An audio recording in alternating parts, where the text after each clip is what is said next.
Welcome to JS dairy treasure. இன்னைக்கு சூப்பரான ஒரு பூண்டையும் சின்ன வெங்காயத்தையும் போட்டு ஒரு குழம்பு தான் பண்ணி காமிக்க போறேங்க. அதுக்கு பூண்டு சின்ன வெங்காயம் எடுத்திருக்கேன். நல்லெண்ணெயில அழகா பாத்தீங்கன்னா கொஞ்சமா வானால விட்டுக்கோங்க. நல்ல கைப்பிடி அளவுக்கு துவரம் பருப்பையும் போட்டுக்கோங்க. ஒரு 1.5 ஸ்பூன் தனியா போட்டுக்கோங்க. ஒரு 15 காஞ்ச மிளகாவையும் போட்டுக்கோங்க. ஒரு கைப்பிடி அளவுக்கு கருவேப்பிலைய போட்டுக்கோங்க. இது எல்லாத்தையுமே நல்ல பொன்னிறமா டீப் ஃப்ரை பண்ணிக்கோங்க. சூப்பரா ரோஸ்ட் ஆயிடுச்சு பாருங்க. அது எல்லாத்தையும் ஓரமா எடுத்துட்டு அதே வானிலே கொஞ்சமா ஜீரகமும் வெந்தயம் போட்டுக்கோங்க. தனியா வதக்கிக்கோங்க, இல்லைன்னா கருப்பாயிடும். எல்லாத்தையும் ஓரமா வச்சாச்சு. வானால கொஞ்சமா நல்லெண்ணெய் விட்டுக்கோங்க. பூண்டு வச்சிருக்கோம். பூண்டை நல்லா கோல்டன் ஃப்ரை அளவுக்கு பொரிச்சுக்கோங்க. இது நல்லெண்ணெயில சூப்பரா வேகும் போது அழகா இருக்கும், நல்ல வாசனையாகவும் இருக்கும், ரொம்ப ஹெல்த்தியும் கூட. ஓரமா எடுத்து வச்சிடலாம். அதே வானாலே கடுகு போட்டுக்கோங்க.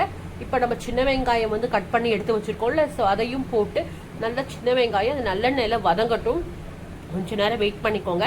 2 பெரிய தக்காளியை கட் பண்ணி எடுத்து வச்சிருக்கேன். ஸோ அதையும் போட்டு தக்காளியும் வெங்காயமும் நல்லா வதங்கிட்டு வரட்டும். அந்த எண்ணெய் பிரிஞ்சுட்டு வரும். அந்த ஸ்டேஜ் வரைக்கும் கொஞ்சம் வெயிட் பண்ணிக்கோங்க. இப்போ பார்த்தீங்கன்னா மஞ்சப்பொடியும் மிளகா பொடி வச்சிருப்போம்ல, சாம்பார் பொடி, அதையும் போட்டுக்கோங்க. உங்ககிட்ட சாம்பார் பொடி இல்லைனாலும் காரப்பொடியும் தனியா பொடியும் போட்டுக்கோங்க.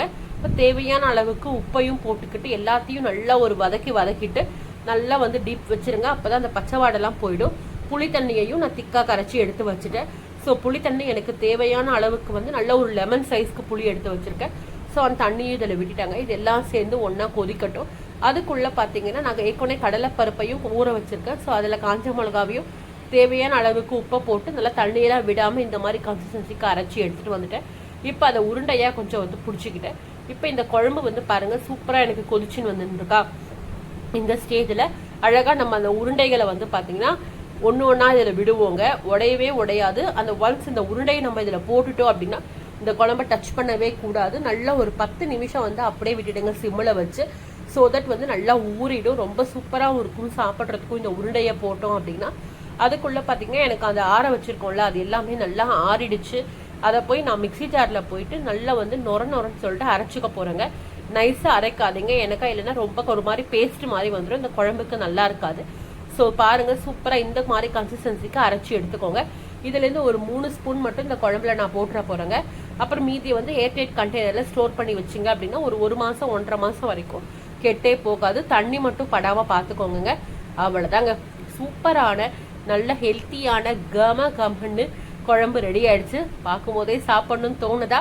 எதுக்கு வெயிட் பண்ணுறீங்க? கண்டிப்பாக செஞ்சு சாப்பிட்டு எனக்கு எப்படி வந்ததுன்னு சொல்லிட்டு கமெண்ட் பாக்ஸில் கமெண்ட் பண்ணுங்க. சூடாக சாதத்தில் நல்ல ஒரு நெய் விட்டு சாப்பிட்டோம் அப்படின்னா வா.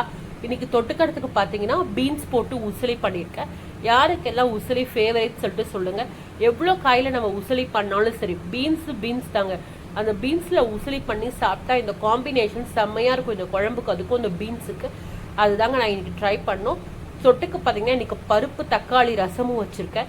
சூப்பராக தக்காளியை நல்லா 2 எடுத்துட்டு நல்லா தண்ணி விட்டு அதை பருப்பையும் வேக வச்சு எடுத்து வச்சுருக்கேன். அது நல்லா தக்காளி வெந்த உடனே இந்த பருப்பையும் அதில் போட்டுட்டேன். உப்பு, மஞ்சள் பொடி, ரசப்பொடி, நல்லா ஒரு 1.5 ஸ்பூன் தூக்கலாக பெப்பர் பொடியும் போட்டுட்டேன். கொத்தமல்லியே நல்லா எடுத்து போட்டுட்டேங்க. ஒரு நல்லா 2 கட்டுக்கு அப்படியே போட்டுட்டேன்.